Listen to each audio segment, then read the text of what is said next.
I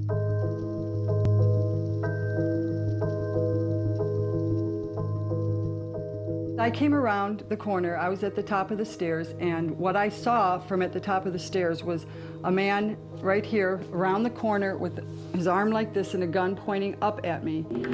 All I could see was a black hat and a black jacket, and that's all I could see, and the gun.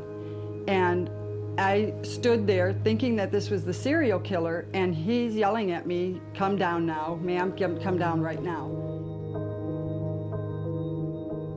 They came with the director of milk control, an assistant director, and our inspector, and they all came and pretended they were just going to do an inspection, and then they did a seizure.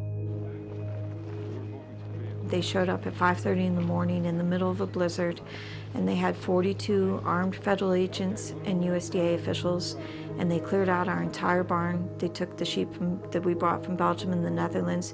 They even took the sheep that I had brought over from New Zealand, and they took them out to Iowa, and they killed them for a disease that doesn't exist to this day.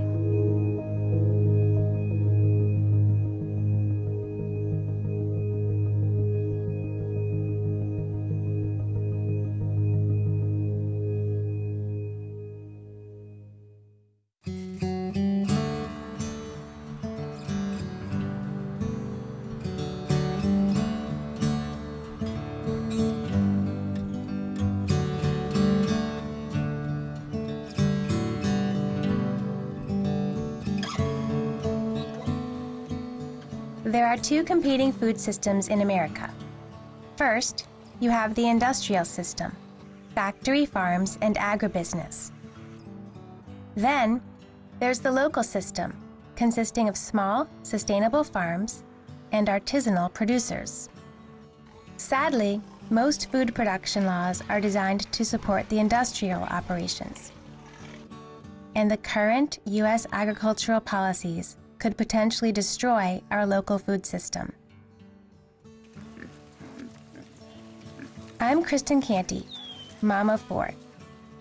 The reason I set out to make this film is because when one of my sons was 4 years old, he was a very sick child with allergies and asthma.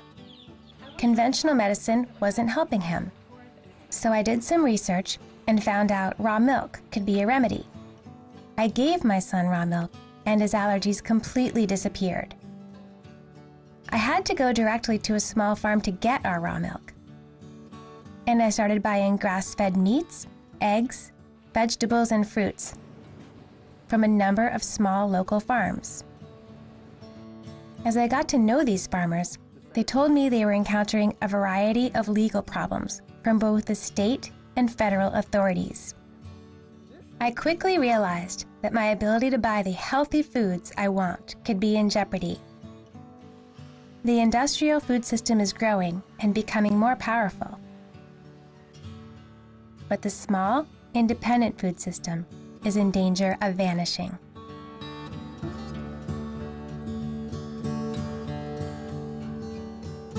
Every time there is a major shakeup in the food system, local food takes a hit. And so now we have bills wending their way through Congress, for example, that would give the Food and Drug Administration the right to conduct warrantless searches on farms to find out if anything is being done that is not science-based. Well, science-based, you know what science-based is? Science-based is petroleum-based fertilizer, herbicides, pesticides, antibiotics, irradiation, cloning. That's all science-based. You know, food safety has been hitting the headlines a huge amount. And I think most people who look at it agree that there are huge food safety problems with our mainstream system. You know, it's wrong when people die from eating peanut butter. That shouldn't happen. And it happens because there are huge flaws in the mainstream food safety system. The problem is right now that Congress has sort of taken this attitude of we've got to do something about food safety, and they're out to regulate everything and everyone to the tiniest detail. And so instead of focusing on the real problems, instead of directing FDA to really enforce, to really regulate and inspect these huge facilities, which is where all of the major foodborne illnesses have been traced back to, they're saying, everyone who processes food must be registered with the government. They have to pay fees. And when you regulate like that, you're going to drive these people out of business, and then consumers won't have any other options.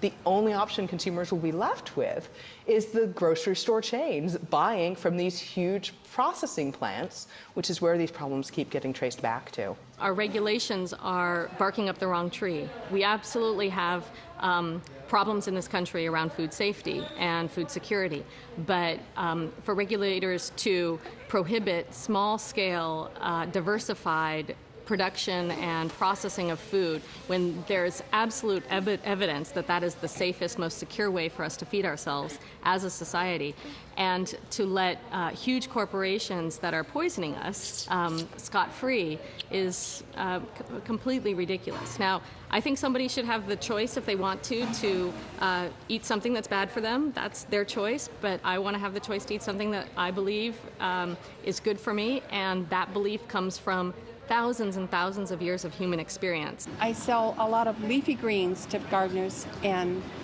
plants like chards, I no longer trust them because they're coming out of the Wilmette Valley over on the west coast, and they're surrounded by GMO chards and beets.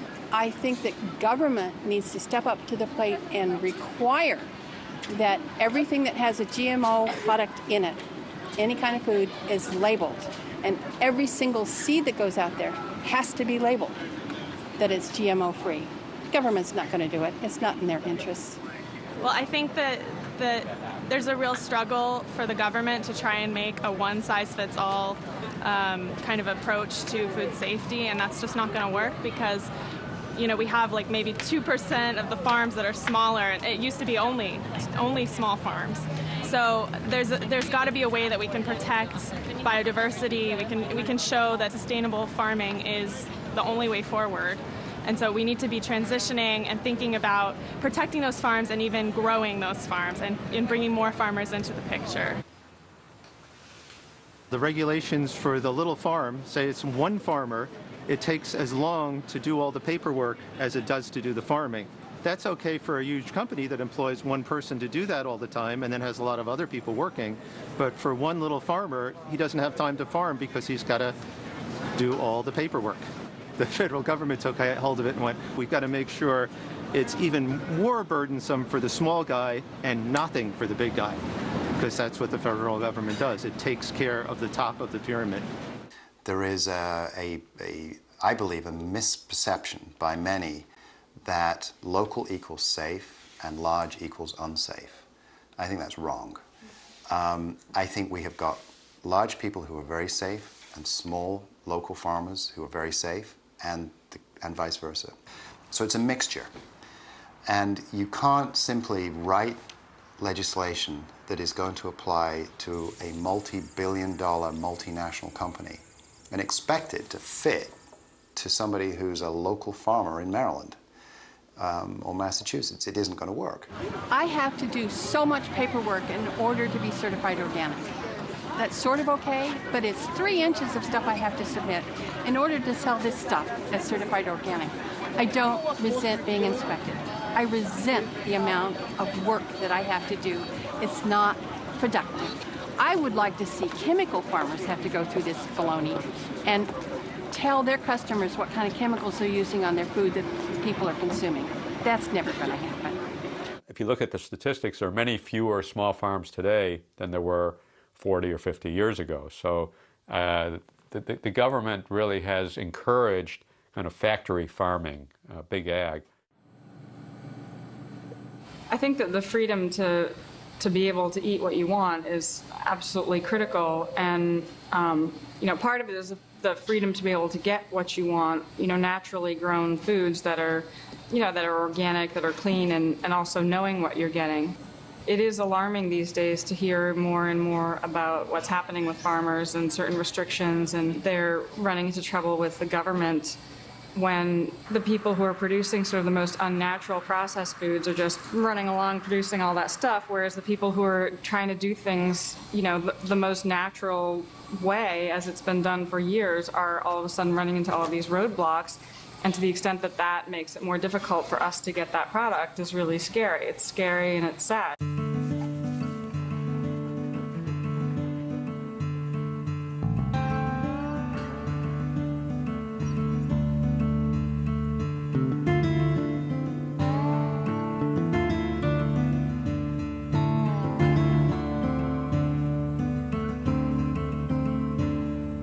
I'm Linda Felice, and I studied mad cow disease over in England. I worked with Professor Eric Lamming, who was the advisor to the EU and the British governments on mad cow disease and how to deal with it and how to make public policy dealing with mad cow disease. My husband Larry, he has a PhD in animal science, and he was doing a postdoc in England while I was working with Professor Lamming, and he came across the British Sheep Dairy newsletter. And we knew that we wanted to work together. We wanted to do something in agriculture and something that would be financially viable with our children. And when he found the British Sheep Dairy newsletter, he said, that's it. We're going to milk sheep. And I said, we're going to milk what? Because at that time, I didn't even realize you could milk sheep. And so in 1993, we moved to Vermont. So we worked with the USDA for 3 years, brought over sheep from Belgium and the Netherlands, and set up a family sheep farm. When we brought the sheep over, they had to go through 2 months quarantine over in Europe and a month quarantine here in the United States, so that if there was any transmissible, communicable diseases. So a whole series of tests were run on the sheep while they were over in Europe, and the same tests were repeated here. All the sheep passed with flying colors. First of all, there's no sheep in the world that's ever had mad cow disease.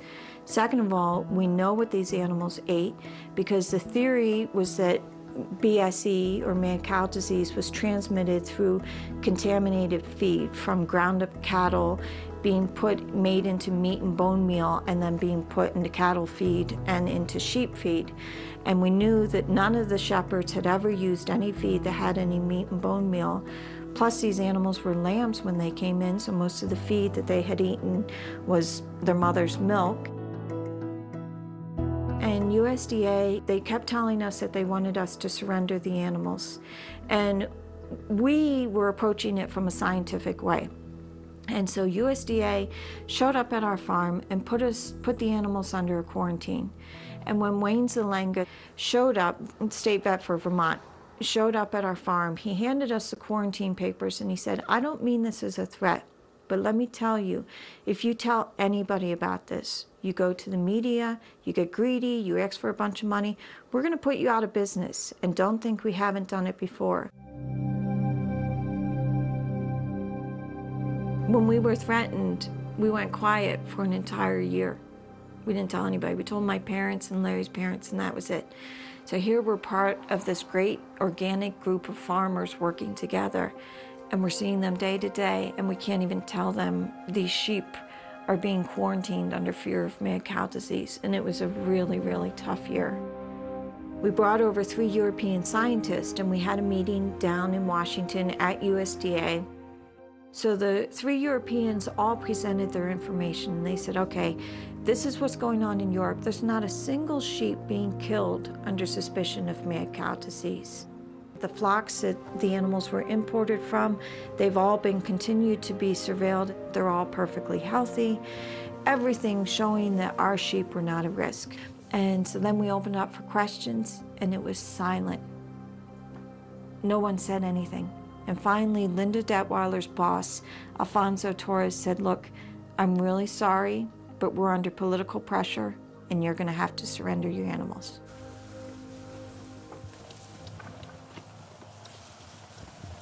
The people that have the money are the packers, the slaughterhouses, and the feedlots.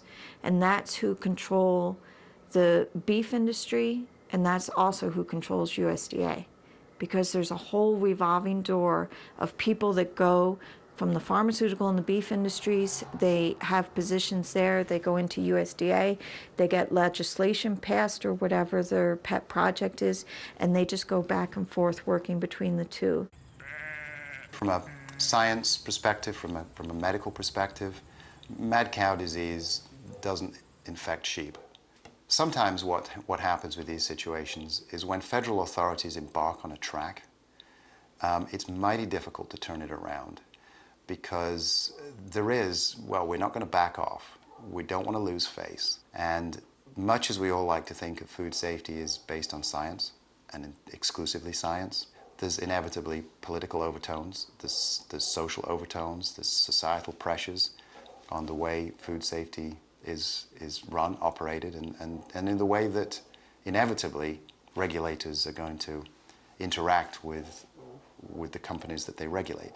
Can't be helped. Our son was 15 years old at the time. He was a huge James Bond fan, and he comes to us and he says, "Mom, Dad, we're being watched." And we're like, "Francis, you know, this is stressful, but don't be paranoid." He's like, no, I know we're being watched." I'm like, "How can you tell that you're being watched?" "Well, I see these cars going by and they slow down and they watch me, and sometimes they're parked." And we're like, "Well, this is a tourist area. It could be anybody." He's like, "No, Mom, the cars are clean." Because in Vermont, nobody has a clean car. And they wore ties. And they wore ties. Yeah. But, you know, then we started increasingly, customers would come into the store and say that they saw these guys parked up at the Vista, and they were just being seen more and more. And, you know, here we were doing sheep farming and running a little country store. And, you know, what were they watching for? What did they think we were going to do?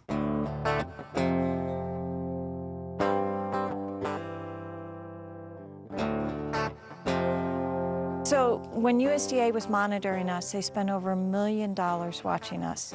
And we would see these guys climbing in and out of the fences. And as part of the court case a few years ago, we received some of the diaries. And the day was broken down into 15-minute segments. And it said what each of the family members were doing, where were we, you know, who was at the store. Larry Felice and son Francis moved the sheep, missed one. Anyone in the valley that they saw that had a Save Our Sheep bumper sticker, they wrote down their license plates. And then they investigated them. They also did 2 criminal investigations of Larry. Linda Detweiler requested this. So the first one was to see if anything about the importation had been illegal, and then and they couldn't find anything. So the second one was a personal criminal investigation to see if he had anything in his background. I married a clean one.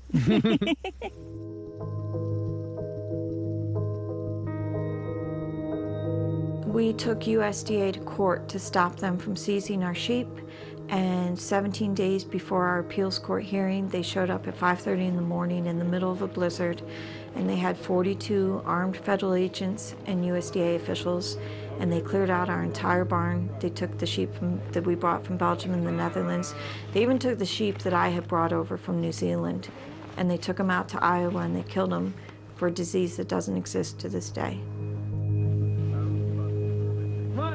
Hurry! They can't wait another 2 weeks! Get them moving, people! They did basically a lethal injection. They collected tissue samples, put them into this lye solution to make them disintegrate, because they were acting like this was such a danger, even though there was absolutely nothing wrong with the sheep. Linda Detweiler received all the test results, and it showed that every single animal was negative. And nobody knew about this except Linda Detweiler. We were unaware of these results. The media kept asking for test results. On August 3rd, 2001, the very same day that she got the test results, there was a press conference by USDA that said they had no test results, and that it was going to be months, that they had to build a new facility, and that they wouldn't know for months until the results had come in. So they lied to everyone. Later that summer, USDA said that they wanted to take all of our equipment, take a lot of the pieces off of the barn, and basically take anything that we had that would allow us to continue in business. And so they brought Heather's Milking Parlor. Heather's Milking Parlor, you know, you name it. And so they brought a giant dumpster here, and we filled that up with a lot of the stuff, the trailer they just took off. And what they told us is they were taking everything down to Massachusetts to be incinerated.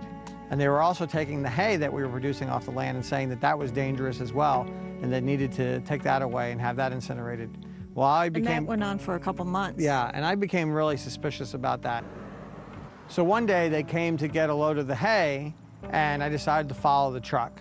And they went to the local landfill that's only a few miles away, and they dumped it right into the landfill with everything else. So I guess they really didn't feel it was dangerous. And we found out later that the USDA had all the test results that proved that there was nothing wrong with the sheep before they ever started bringing those dumpsters around.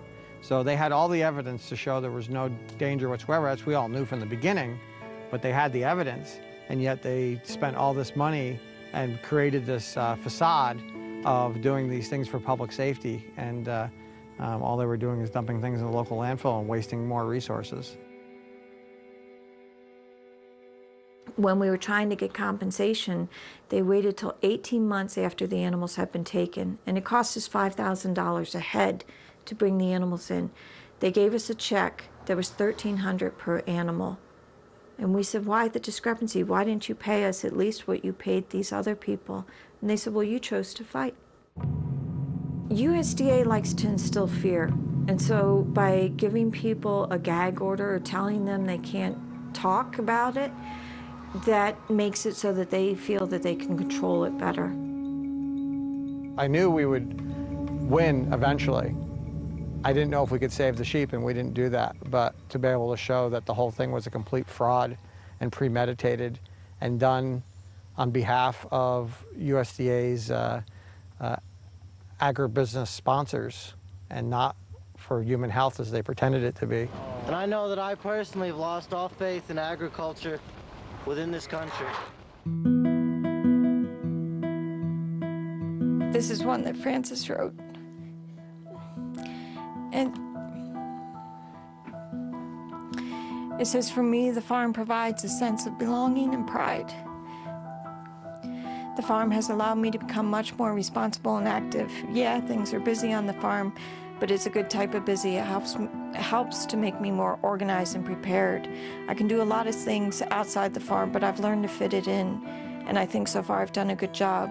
The farm helps to keep the family and I going from the money from it. It provides the things we need to live.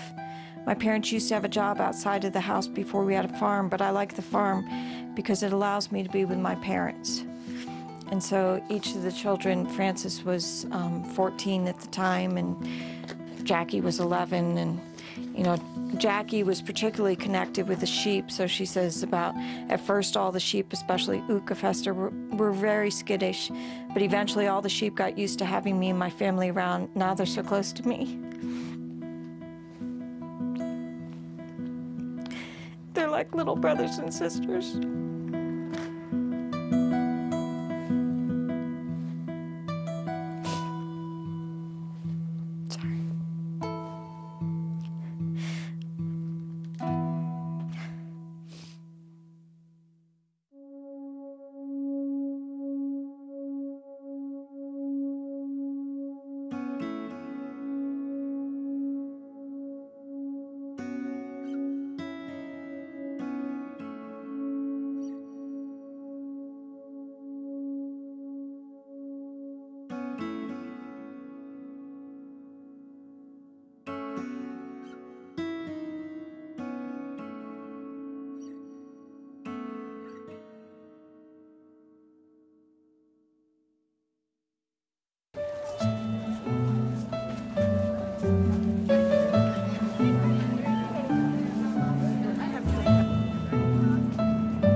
I do see an ominous trend because recently at a farmer's market, a farmer who was selling washed bagged lettuce was cited and given a ticket.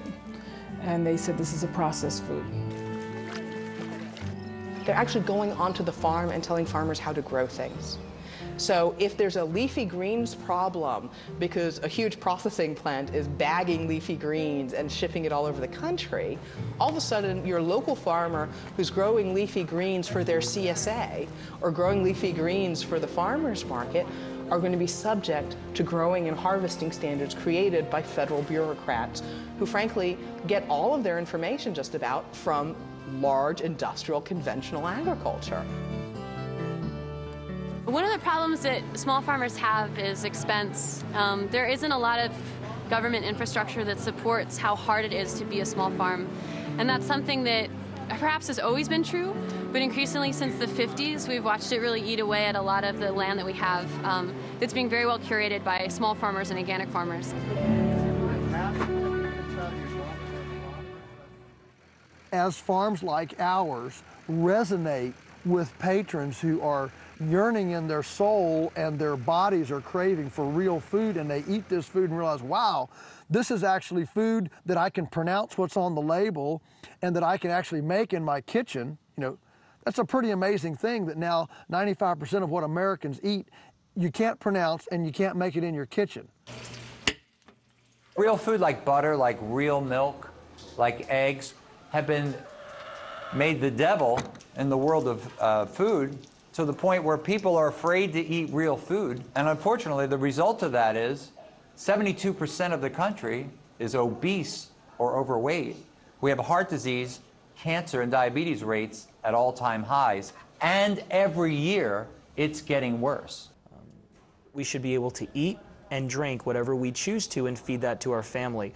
I believe that just as you can buy raw meat and choose to eat it raw, which many people do, or you have a warning label and you can cook it. I don't understand why we can't buy raw dairy products and either choose to boil them ourselves or choose not to. Although I do understand why, because if that was the case, then the agricultural system would have to start producing real food instead of contributing to the problem. If you look at the statistics between 1970 and now, the U.S. has lost 88% of its dairy farms.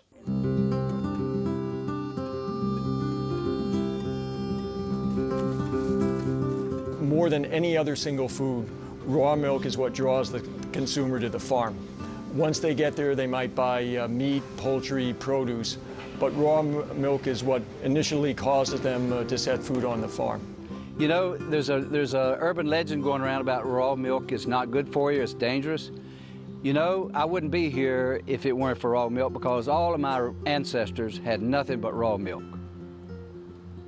Raw milk used to be an American staple, but once the pasteurization process came into being, everybody sort of switched over to that. Now raw milk is seen as something that's new. You can get sick from any food, but raw milk is inherently safe. There are dozens of components in raw milk that kill pathogens and at the same time strengthen your own immune system. These are in the milk, and a lot of them are in the fats in the milk. That's why we always say drink whole milk. Don't drink skim milk, but drink whole milk. Much, much safer to drink whole milk, raw or pasteurized. Raw milk does prevent illnesses. In particular, it prevents asthma exacerbations, eczema exacerbations, allergic rhinitis exacerbations, and it does so by stabilizing that mast cell or allergy cell and preventing it from releasing the histamine. So why is so much of our milk pasteurized? In the mid-1800s, children became sick and died after drinking milk from swill dairies. The rotten milk came from cows crowded into filthy stables, built next to beer and whiskey distilleries. The cows were fed spent grain from the distilleries rather than grass, and the blue-colored milk they produced was enriched with flour and chalk to make it appear fresh. It wasn't fresh. It was deadly. The outlawing of swill dairies, the advent of refrigeration, and the certified clean raw milk movement made milk safe again. Around this time, it was also discovered that pasteurization killed bacteria in milk. Pasteurized milk and clean raw milk were produced and sold side by side until the 1930s, when milk production became more industrialized.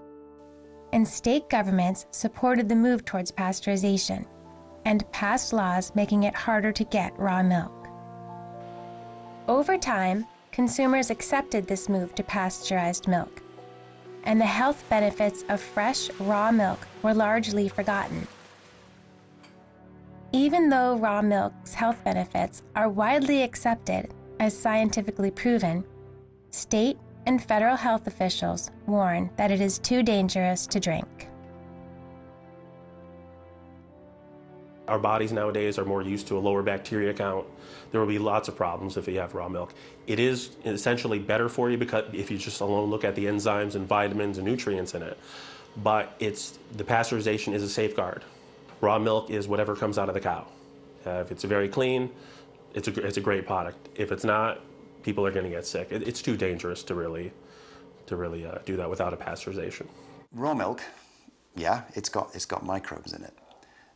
Most of those microbes that we get exposed to and that live in our gut are harmless. They don't make us sick, And even if they do, there's probably just low levels that if it's just a low level of exposure, it's not necessarily life-threatening or a huge problem. But there are microbes that get into milk that we know can be deadly. Severe gastrointestinal illness, kidney failure, strokes, and death. And the bug I'm talking about is E. coli 0157. It's rare. It's not an everyday occurrence in every gallon of raw milk that you buy. It's like you're playing Russian roulette with the milk at some horribly high odds ratio. But it is a risk. The state of Maryland does not allow the sale of raw milk directly to the consumer, and that does include the cow sharing programs. And this is in concert and agreement with the Federal Drug Administration, FDA, CDC, which is the Center for Disease Control, the American Academy of Pediatrics, the American Medical Association, the U.S. Animal Health Association, the World Health Organization. And the reason why the state of Maryland does not allow the sale of raw milk is raw milk can contain a wide variety of pathogens, which are disease-causing agents. I became a raw milk activist because raw milk was banned in my state. I live in Maryland, and initially, when we first started drinking fresh milk, we participated in a cow share program. Now, a cow share is very similar to a timeshare, where families will go in together on a cow and then get the milk from their own animal. And that was legal in Maryland when we first started drinking, but then the health department changed the regulations to ban that. That really upset me, because here I am trying to feed my children as healthfully as I can, and the health department is completely undermining my authority as a parent, all my research, and saying, you don't know what you're doing, and you can't give this to your family. Now, I can go out and feed them fast food 3 times a day. I've been through 4 pregnancies. I could smoke through all of them, and yet I can't go to a farmer near me and purchase this amazing, healthful, nutrient-dense, fresh milk.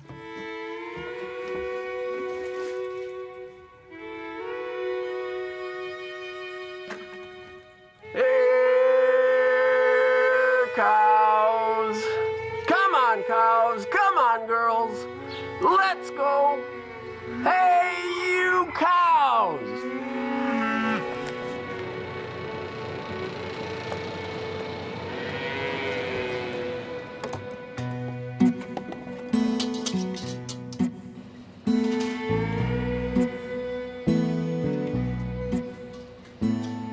I'm Steve, and this is Barb Smith. We live on about 150 acres on a ridge overlooking Seneca Lake, which is one of the Finger Lakes in central New York. We have about 30 cows, and we milk 9 of them. We have 2 draft horses, about 10 chickens. 2 pigs. 2 pigs. Yeah. And 9 kids. And 9 kids, yeah. We're raising 9 kids.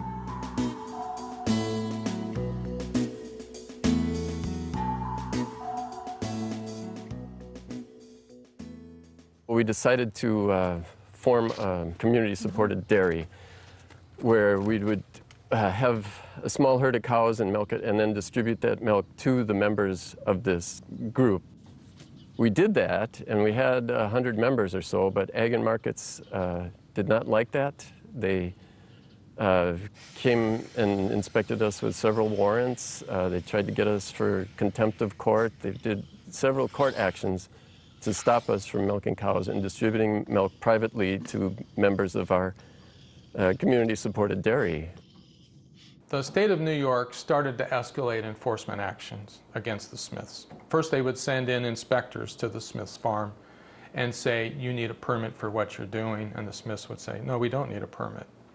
The Department of Ag and Markets would then levy administrative fines against the Smiths. The Department of Ag and Markets would then go in and try to execute a search warrant against the Smiths. Ag and Markets would confiscate some dairy products and order it to be destroyed.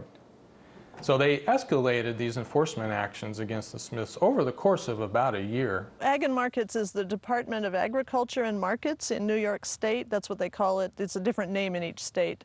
And theoretically, I looked a little bit through the history of ag and markets, and theoretically they were established to support farmers so the agricultural products could get to markets and do anything they could to further that. Obviously, that's not what they're doing.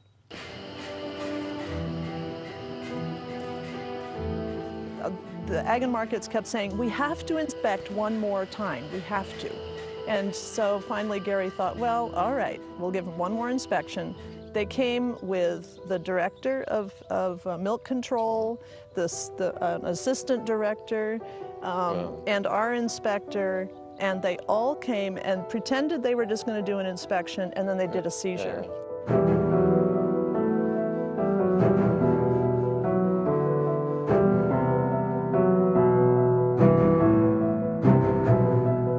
Cooler that was seized and labeled. We had a few shelves full of yogurt in here at the time, and I don't think they had any legal way to ban us from making raw milk yogurt other than to go through this inspection and say that it was unfit for human consumption. In their estimation, this place was so filthy that food fit for human consumption could not be made here. So they condemned the lot. They condemned about 5 gallons of milk and they had this fancy red seizure notice. I can still see where it was taped on here. And they taped it across the handlebars so that we couldn't open the cooler without breaking their seal. So they took all of our yogurt and milk that they they locked into the cooler with these locks saying we couldn't touch it and all that. The only farm crop that's regulated more than raw milk is marijuana. And it just seems ridiculous. It was very hard for the family. The kids were terrified. They were scared for a long time of someone else coming, because even though we tried not to act too paranoid, we had to talk about things like, next time they come, what are we going to do? In most of the states that allow farmers to sell raw dairy direct from the farm, like places like Pennsylvania and New York State, they can only sell milk. And the reason that they can't sell butter and cream and cheeses and so forth is that those are considered to be processed foods. And the more processing that's done in the view of the agriculture authorities, the more chance there is for contamination. Throughout the making of this film, I tried to contact numerous government officials to give the other side of the story. I decided to travel to Albany, New York, to confront the State Department of Ag and Markets to discuss the Smith case. You came unannounced. If I come back, we can make an appointment, but one of the things is that we have to get through these court cases in order to talk about these issues. But their case is closed. It is not closed. They have the opportunity to appeal, which I was just informed of when I just went to our attorneys and said, hey, they're asking about this. I just want to make sure, what can we say? Because we are looking into the question that you asked on the email about why. But the why digs up. I mean, this is a law from 1938. So the law is in place. You asked about why. Right. Why? Okay, good question. Legislative history. Why did this law even pass in 1938? Those are the things we're looking into that question for you. Okay. But that was also part of the court case, which they can appeal. All right. What about if we didn't address that issue at all and just address the issue of the yogurt and the cream? That was part of the court case. That was part of the court case. So even though... I can't talk about that today. Even though it's just general policy, like it's just your policy. But it relates to the court case. People from the government don't really want to talk for some reason, which bums me out because I think that if you feel strongly enough to shut down a farm, that you should be able to talk about it. The Department of Agriculture and Markets here in New York does allow the sale of raw milk. We're one of 28 states, I believe, that allow the sale of raw milk at our farms with certain protections in place in order to protect both consumer and the producer. And so that means strict regulations and requirements on behalf of the producer, limited sales, and those are things that we feel strike a balance in between protecting both producer and consumer. And so we are very open to communication with our producers about the challenges and opportunities of selling raw milk here in New York State. We will continue to do those, to have those conversations once this litigation is closed. As an attorney and a former government employee, I need to point out, I'm scratching my head trying to figure out, why is this so important to the government? Why are they stamping down on, the little guy? Why don't they go after the foods that are inherently dangerous? So to me, that's the $64,000 question is, what's motivating these governmental officials to crack down on small family farms? Are they being financed by big agribusiness? Are they being financed by the dairy industry? What's causing all this? Do these government officials come from big agribusiness companies and then go into government?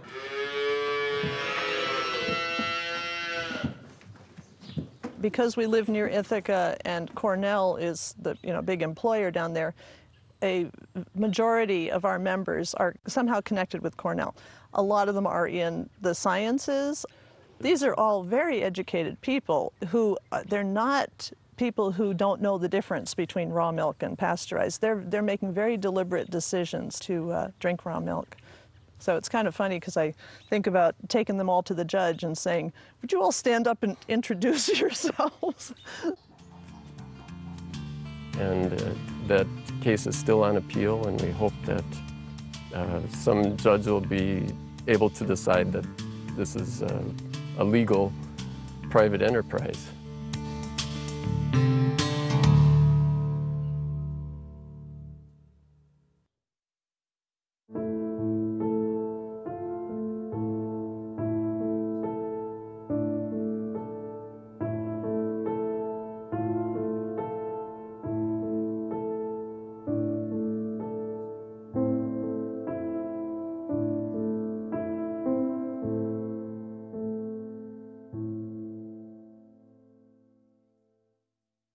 I think raw milk being illegal is an absolute travesty. It's extremely helpful, and the science behind it is pretty compelling.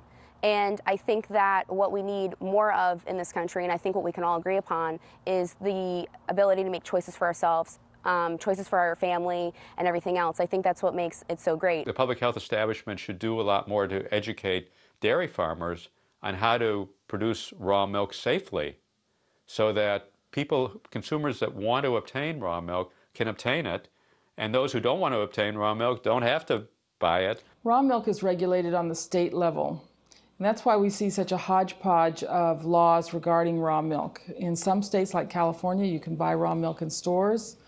In some states, you can buy raw milk directly from a farmer. In some states, it's illegal for anyone to sell raw milk. I do want to state that it's illegal nowhere to buy, possess, or consume raw milk. The FDA requires that if milk is sold across state lines, it does have to be pasteurized. So if a state does allow the sale of raw milk, that milk has to stay within the state. It cannot be sold over state lines. There's a terrible regulation out. It's been on the books for over 20 years that prohibits raw milk for human consumption from crossing state lines.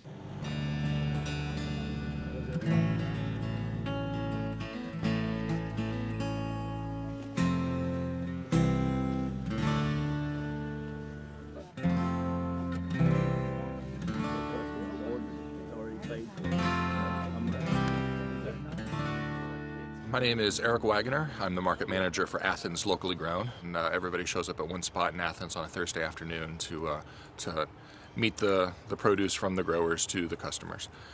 And this last week on Thursday, when we arrived at the pickup location, there were several inspectors from the Department of Agriculture waiting for us, and they were there. They were from the meat division. I think they might have been looking at the meat products to make sure everything was legal there, which of course it is. And in the process of looking at that, they entered my truck and found a bunch of coolers. Raw milk from South Carolina, USDA grade licensed dairy. A imminent health hazard according to the state of Georgia. I believe that the freedom to choose your own food is very important, and I like knowing where my food comes from. So I would like to have raw milk sales in the state of Georgia and allow dairy producers to make that choice of whether they want to provide that to the consumer. I understand that the government wants to protect us, and I understand that the people that made the laws felt like that was the only way to go. And if, cows are grain fed, sure, that might be the only way to go. But we know that grass-fed cows produce really nice milk. So what we want to do, Denise was there on Thursday to just witness that everything is the way that it was on Thursday.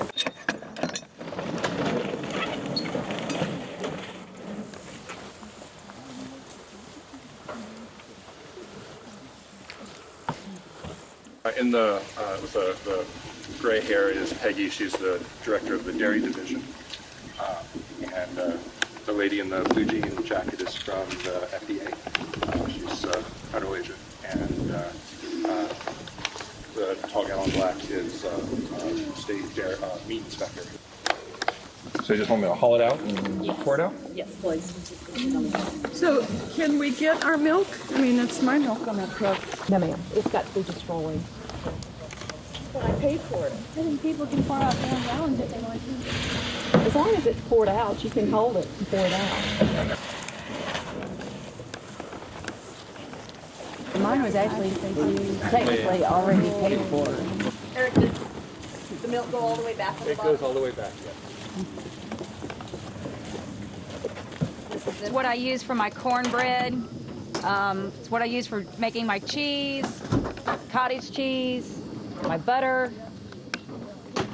I've been working with Locally Grown for a while now, and I've never heard of a single person getting sick on the raw milk that they've purchased there. Or anything else. Or anything else, actually. But if they did, it would be much easier to trace back where that problem was than, say, milk that came from who knows where and has been shipped all over the country. And the milk from 10,000 cows mixed together in a vat, and then trying to find the problem. Millions of people theoretically could be ill before you even know could track it. Well, they came and made us dump all the milk and left.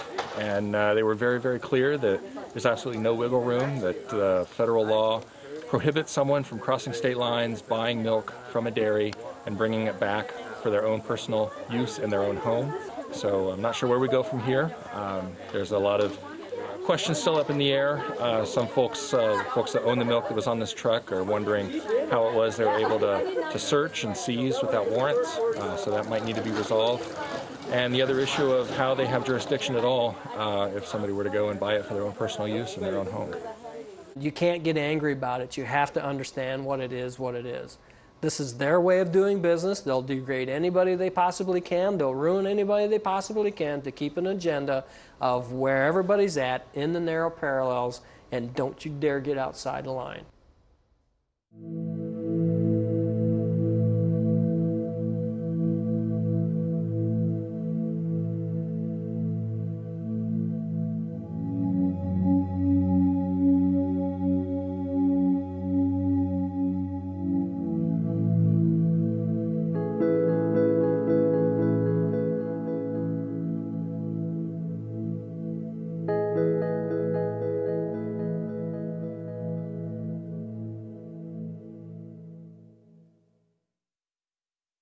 When I go to Pennsylvania for my milk, I'm getting most of my food there. I've got 4 kids. I don't have time to go to a different farm for every item. So the Maryland farmers are missing out on so much more than just milk. The meat, the eggs, the chicken, all those purchases are happening in Pennsylvania as well because of the ban on fresh milk in Maryland.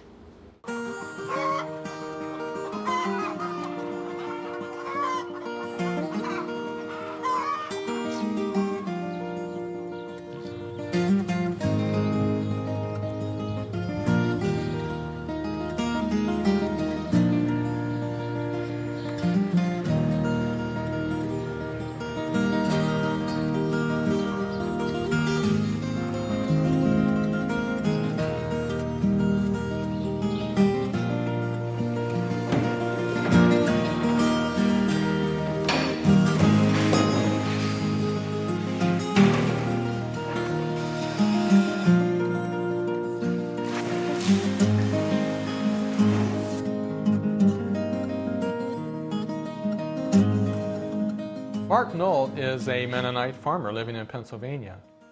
The government in Pennsylvania, however, doesn't like what Mr. Nolt is doing, and so they have repeatedly come to his farm, executed search warrants at his farm, confiscated some of his production equipment, confiscated some of his raw dairy products, and to this day is continuing to harass him into getting a permit or a license so that he can, under the state's eyes, legally sell raw milk.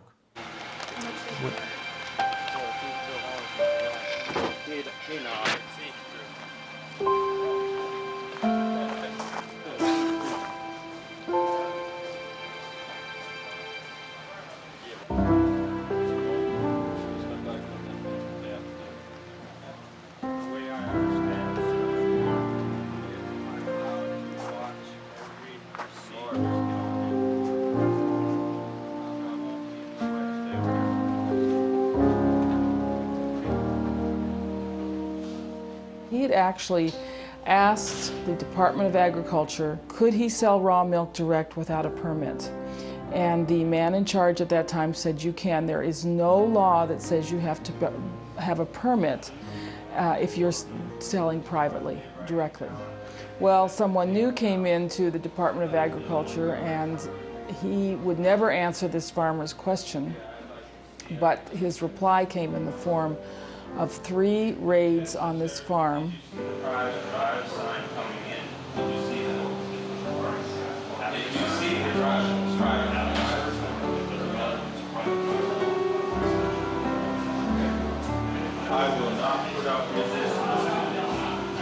Mark Nolt has been raided several times by the Pennsylvania Department of Agriculture.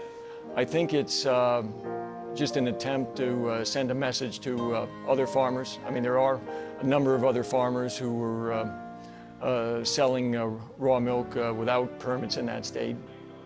And it's an attempt to intimidate them into going along with Pennsylvania licensing requirements, which Mark objected to, because under the licensing requirements, he can only sell raw milk and raw cheese aged over 60 days. He can't sell other value-added products like butter, cream, and yogurt. And he thought he was an unjust law, and he exercised his conscience.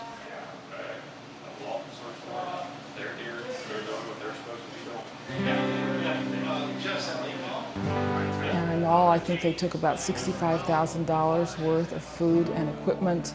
They terrorized the children, took the farmer away in handcuffs.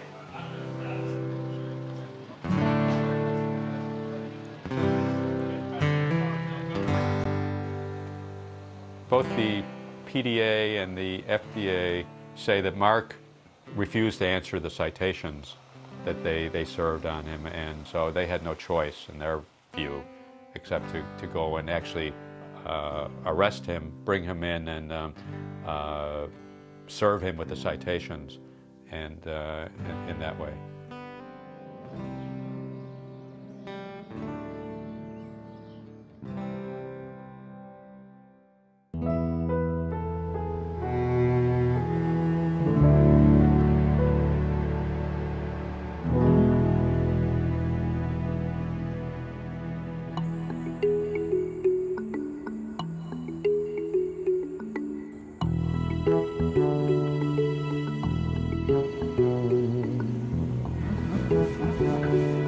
Smile for the camera.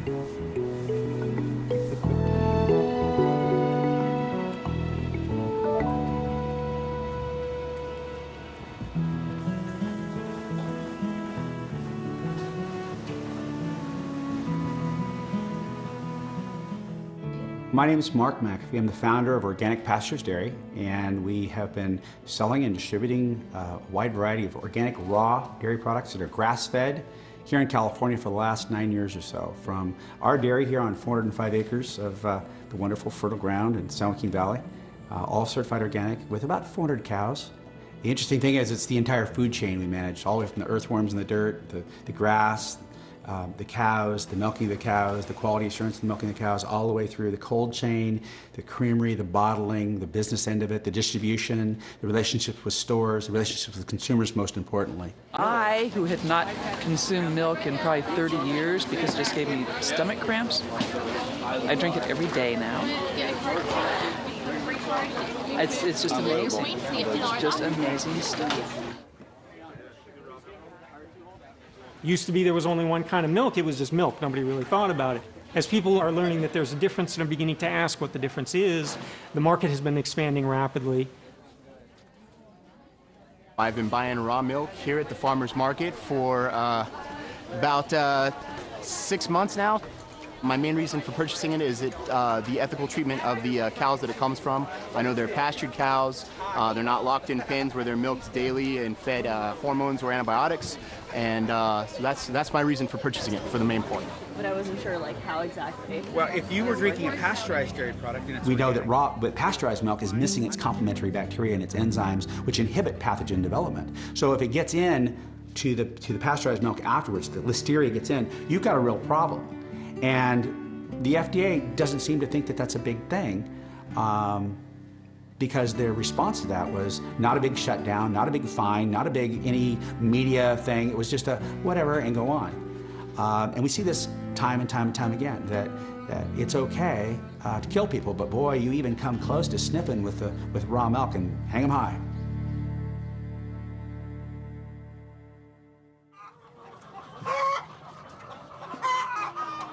As the call for fresh milk grows, so does consumer demand for pasture-raised beef, chicken, and lamb. I went to interview Joel Salatin, a Virginia farmer who has written 5 books on the subject and is one of the forerunners of the movement.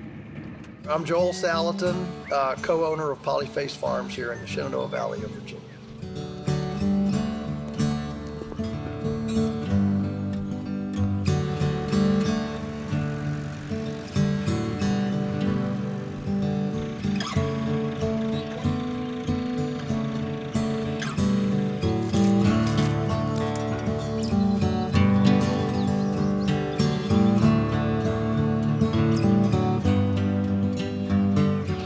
Back it up a little bit.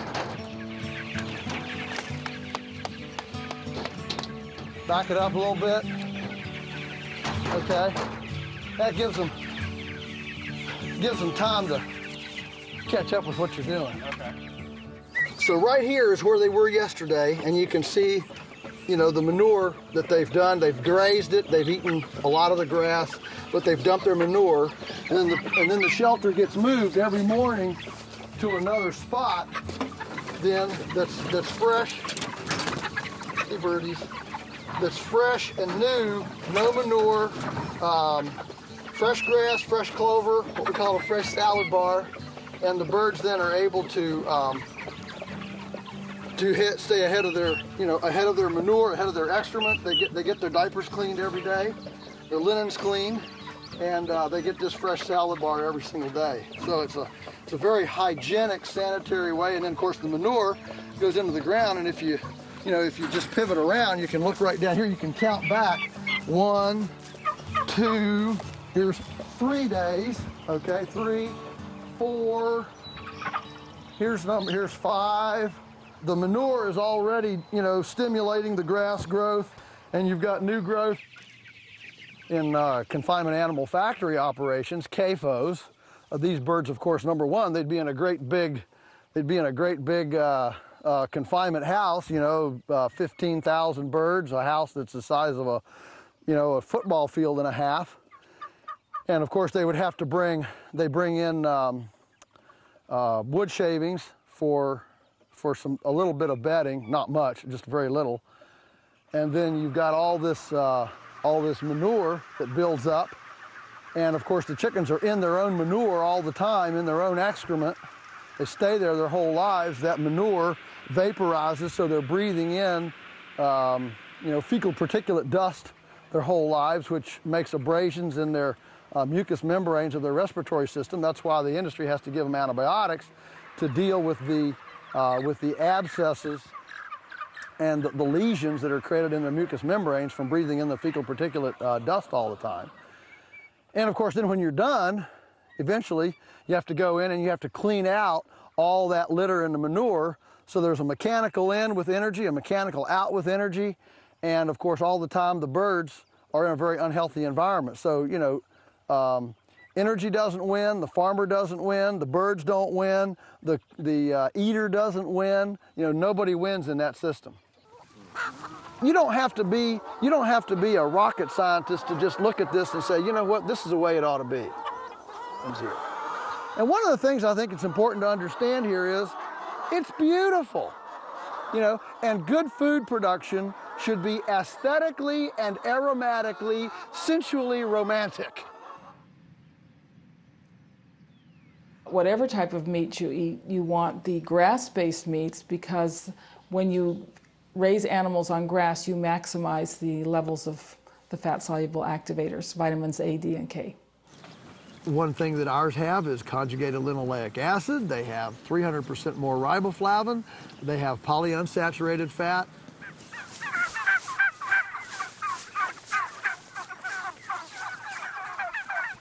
You can see right here where they were. They move them every 2 days. So they were right up there.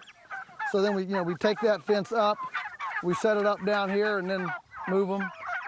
And then there's another set of turkeys right over the knoll right down there. So there's 2 sets of 400 and some turkeys here in 2 sets. Aren't they beautiful? Now, I may not be the richest guy in the world, but man, what an office. It's a great office. So we move the pigs every few days from paddock to paddock. This, of course, is the paddock they'll be going into. Light footprint. This is pigs the way they're supposed to be.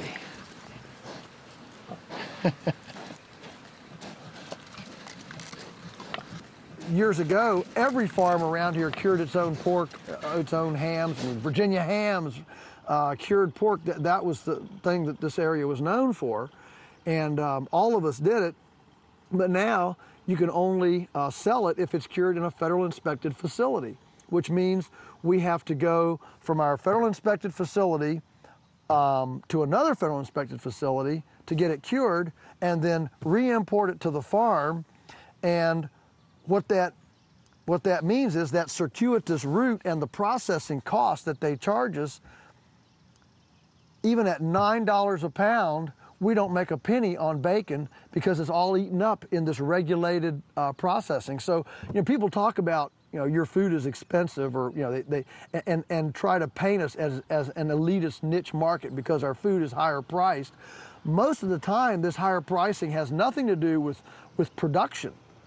It has to do with these non-scalable, capricious regulations that keep us from being able to be efficient at accessing our neighbor with better food. If you're large, you have one set of issues. If you're small, you have a separate set of issues. We think each farm should be regulated based on its size and the type of production operation it's actually engaged in. You can't equate a slaughterhouse with Joel Salatin's Polyface Farm in Virginia. The two are completely different. My name is Mike Seymour. I'm a livestock farmer in upstate New York. I raise grass-fed beef, pork, sheep, and goats. All the animals are slaughtered at a USDA facility. We have to transport the animals an hour from the farm to a USDA facility twice a week, pick up the carcasses and bring back to our facility to process. I think it's a lot of work for what a USDA facility provides. It doesn't protect anybody from any of the diseases that they claim to. I used to work in a USDA facility. We had to go get our inspector upstairs a couple times a day because he spent most of the day in his office. And I worked at other facilities where the inspectors pretty much didn't do anything that they're supposed to do in the course of a day. We would point out things on the carcass they may want to look at. The U.S. has a big food safety problem. It just doesn't come from your small backyard operations. It comes from these huge slaughterhouses that, pass cows, slaughter a cow every 30 seconds and can't possibly have the standards of human inspection and cleanliness that that you do when you do it on the farm, and you have one cow and you slaughter it for an afternoon or something.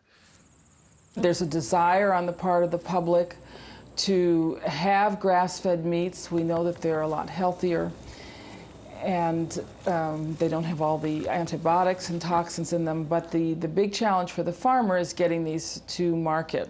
And part of the problem is the lack of USDA inspected facilities where people can go and have their meat butchered and then sell it directly to the public. Regulations generally serve as a vehicle for preventing small independent producers from providing the kind of food that people actually want to have. And what we have found in the past is that in general, regulations serve the large industrial corporations. They do not serve small farmers, and in effect, they do not serve the public.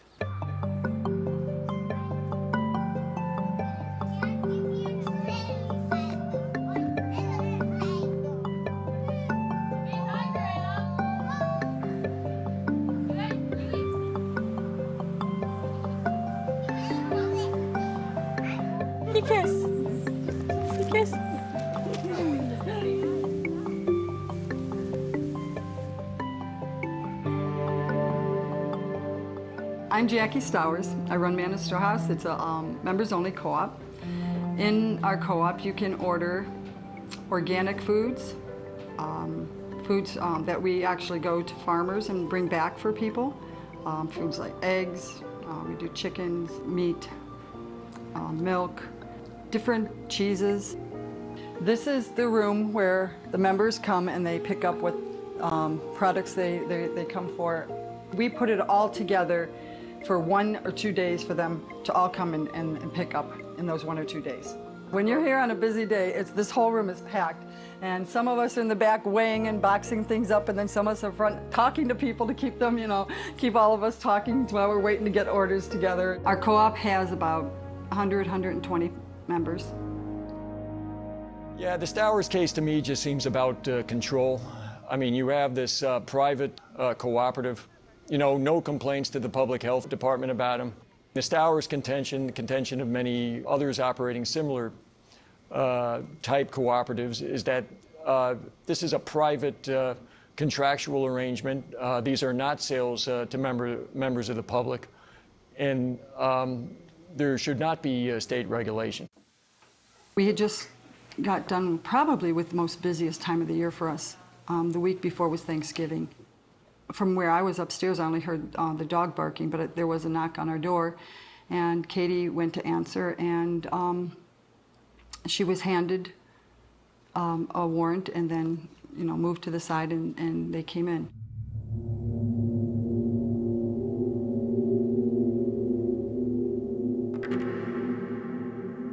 I came around the corner. I was at the top of the stairs, and what I saw from at the top of the stairs was a man right here around the corner with his arm like this and a gun pointing up at me. All I could see was a black hat and a black jacket, and that's all I could see, and the gun. And I stood there thinking that this was the serial killer, and he's yelling at me, "Come down now, ma'am, come down right now." When I got about halfway down, someone handed me papers, and I looked down and I saw, it was very difficult to read because I had a man with a gun in front of me. All I could focus on is this man with a gun and my children. That was the only thing in my mind. Our son David was in another room in the other side of the house, and he had a cell phone in his hand, and someone, one of the sheriff's deputies, tried to put his hand up, and David kind of went like this, and they shoved him, brought him down the steps and put him up against the wall. This is the room where we were held for 6 hours. We had 10 children in here, 2 adults. Most of the children were sitting on that couch and over here on this couch, and we had deputies here and over here just watching us so that we couldn't leave this room without permission. My husband pulled up and they frisked him, and then they allowed him to come in the back room with us. During this time, our second son, Chad, was in Iraq, and he calls every day at 11:30. Between 11 and 11:30, he would always call, and when the phone rang at 11:30, we had asked the deputies if we could please answer the phone, that was probably him. They wouldn't let us. And it's ironic that he's over there while we're over here, and any way that he would suffer any kind of post-traumatic distress syndrome from being there, we've here incurred the same thing upon us. The Ohio Department of Agriculture convinced the Court of Common Pleas here in Lorain County to issue a search warrant. the sheriff's department and a SWAT team came into the home of the Stowers and basically just held the family at gunpoint for about 6 or 7 hours while ODA and the local county health department conducted a search of the house, the co-op. Computers were seized, records were seized, and even the family's own personal food was seized. We had to deal for about a month, very intensely for 2 weeks with the children, with tremendous fears. Basically what they took was, I would say, a little bit more than a whole cow that had just been processed for our family. I think around 70-something whole chickens. A whole, I think, 22 lambs, all of those slaughtered. The whole Stowers dispute was over their failure to have a food establishment permit, which is required by the food code. That's a third-degree misdemeanor. I mean, maybe the penalty might be a $500 fine. They sent out a team, I guess, of at least 11 policemen to a peaceful family that had harmed no one. You know, it blows my mind that government steps into, like Manna Storehouse, and regulate, frozen meat or even, products in cans when you have firearms out there and you have tobacco and alcohol out there, and you even have foods that people are allergic to, which causes death. Dear Jacqueline Stowers, I had heard what had happened to you and your family on December 1st. I am so sorry this happened to you, and I still can't figure out why someone would do this to you all. Please know there are folks, even in Idaho here, who are outraged and angry over what you all went through. I'm sending this small amount to help you and your family through this difficult time. This one's actually from Ireland. It says, Dear all, I just read about the raid on your co-op. As a co-op member of the best part of 30 years, interspersed with 8 years of organic shop ownership, I am absolutely appalled as to what has happened to you. Being on the other side of the great pond, I don't really think there's anything I can do to help, but I just wanted to let you know that you have my sympathies, and I hope justice will prevail and that you can continue your important work. Slan Ute.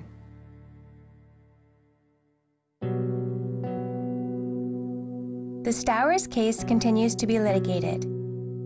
The Ohio court found that their co-op needs a retail food license in order to operate. Their case is now on appeal.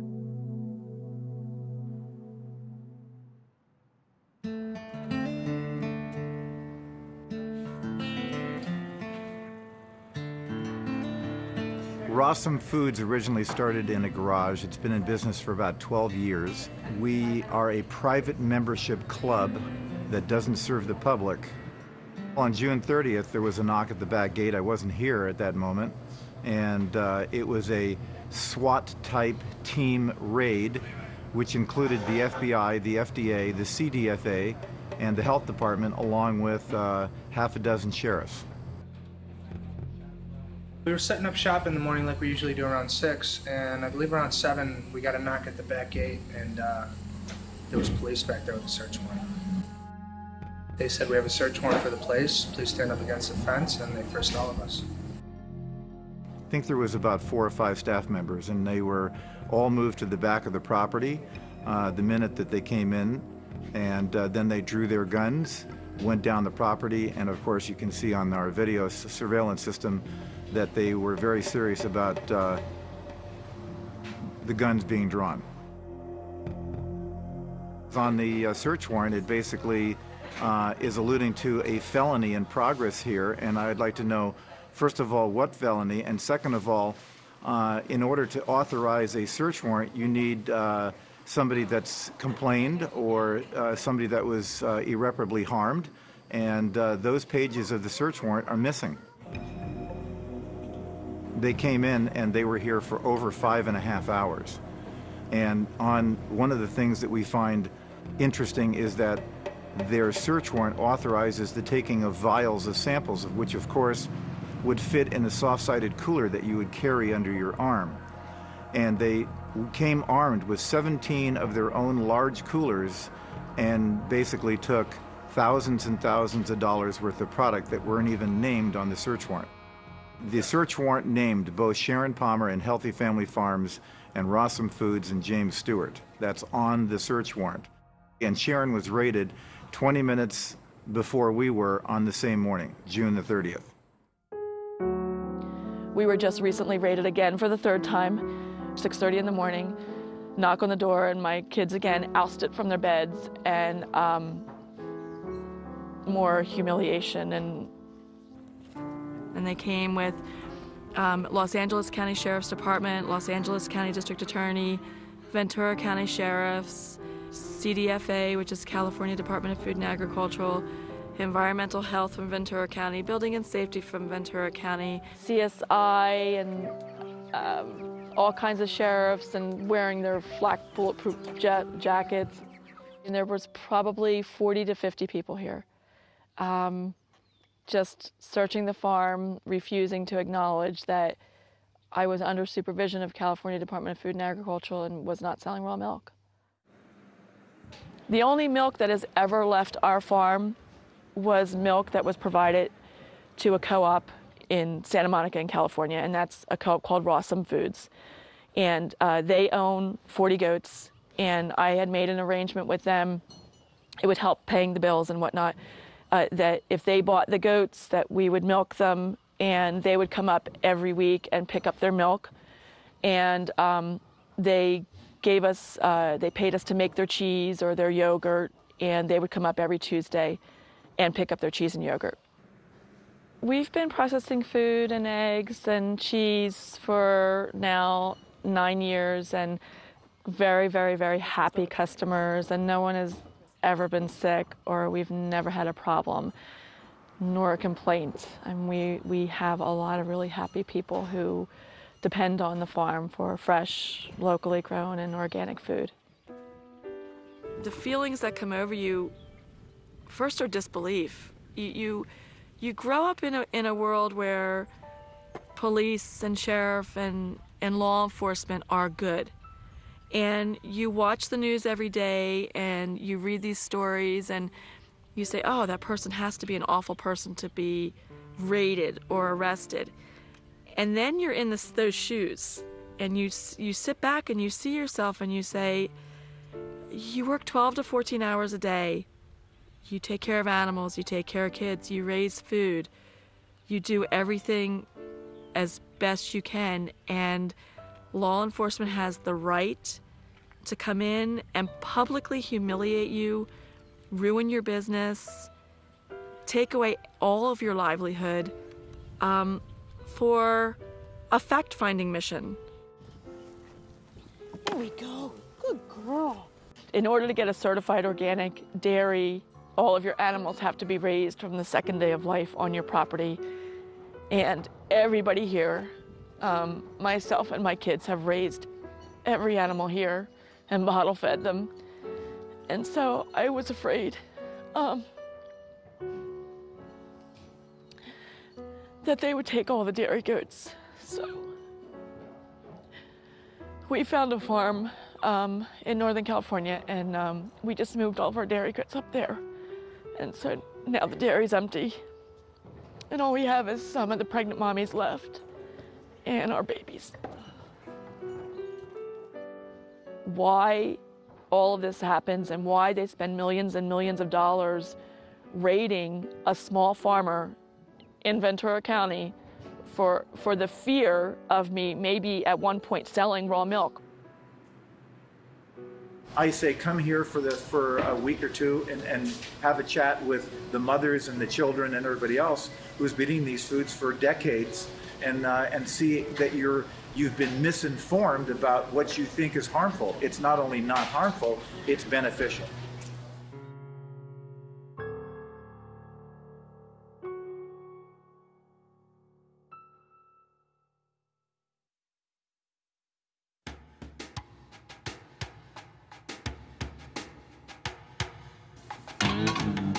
I made this movie to be a cautionary tale for consumers.